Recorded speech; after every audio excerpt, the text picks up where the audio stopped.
There is a new movement in the construction sector that is going to change the way that we see buildings. It is the concept of buildings as material banks. Material banking in the building industry is the concept that the actual components of the building have value and will be reused in the future, not just downcycled into lower grade materials or recycled into scraps and reused. The building structures are going to be reverse designed, so it's a new concept within the designing practices as well.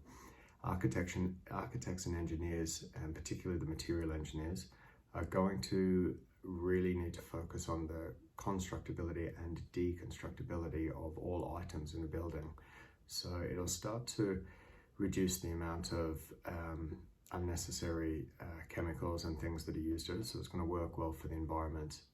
Obviously they'll get rid of things like glues that will really reduce the ability to deconstruct the properties of the material.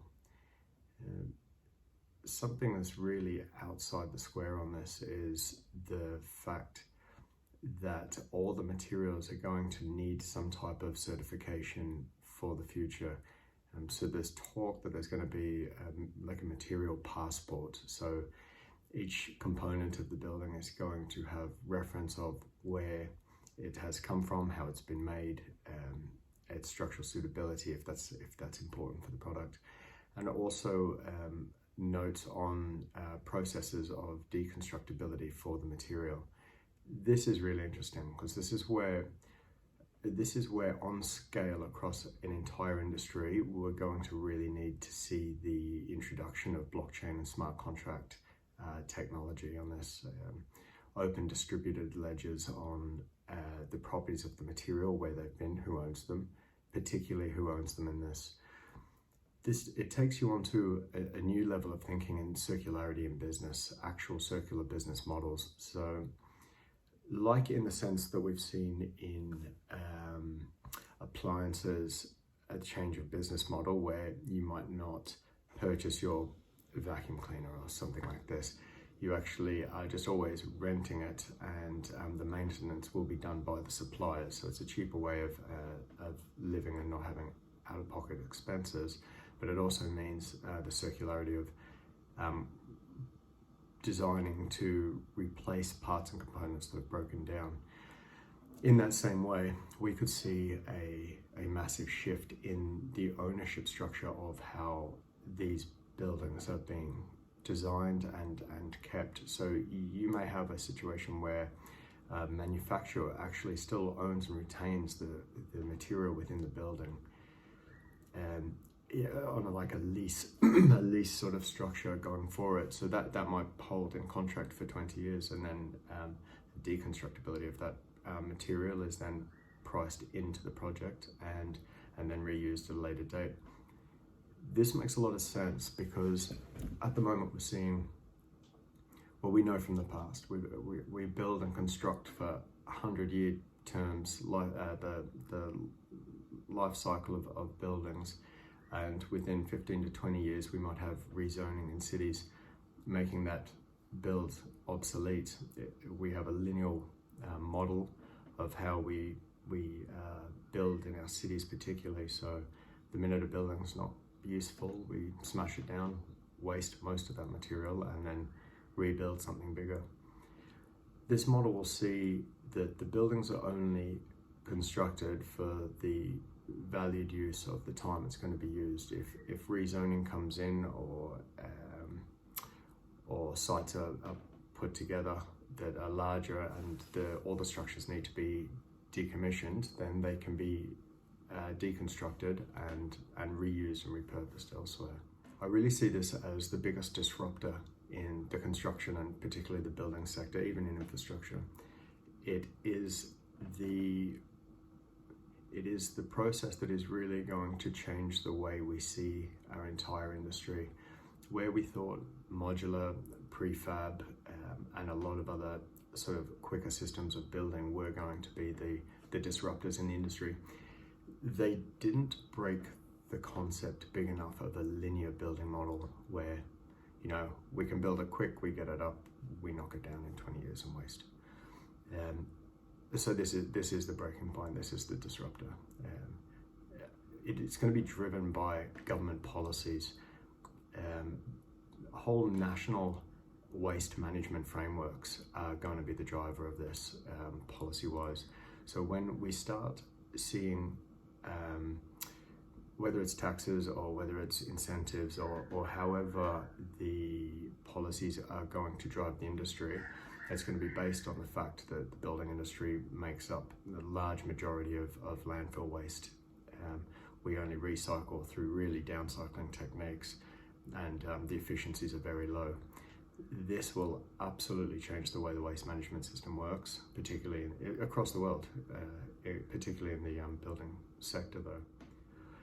It's also going to change the way we rate our buildings, and the way life cycle assessments are going to take on a whole new meaning, and they're going to be combined with life cycle costs assessments.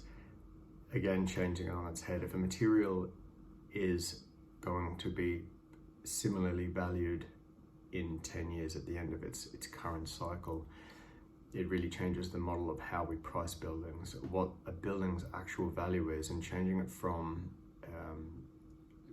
destabling it from just being a component of its land price to a new structure of leasing the material. It's going to drive new markets in the way of the recycling components, and also the service and maintenance of these products.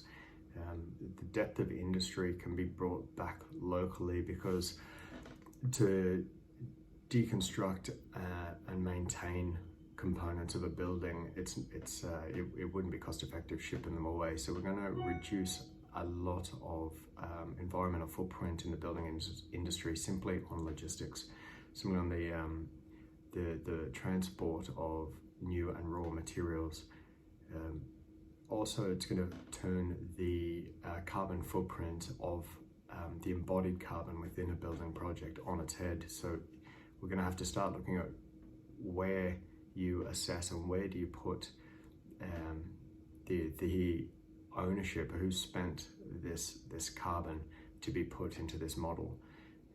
So it's a whole new conversation that we need to have on circularity within the carbon market. The drive of this new process has opened the door for innovation and new ways of thinking in right across the game, from the business models to the material placement, the processes, the manufacturing. This is really going to turn the industry on its head. It's probably like anything, we're going to need to get to a 10% adoption rate in the market before it becomes more mainstream, and that's when policies will shift. You'll see an exponential growth in the market of this thinking.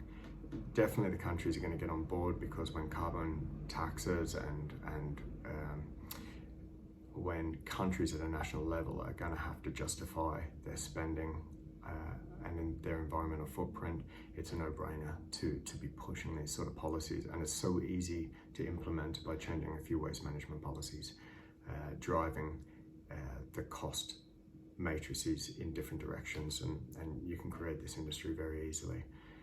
We need a lot of innovation first, and a lot of proof of concepts coming through. So there's some great stuff being done in Europe.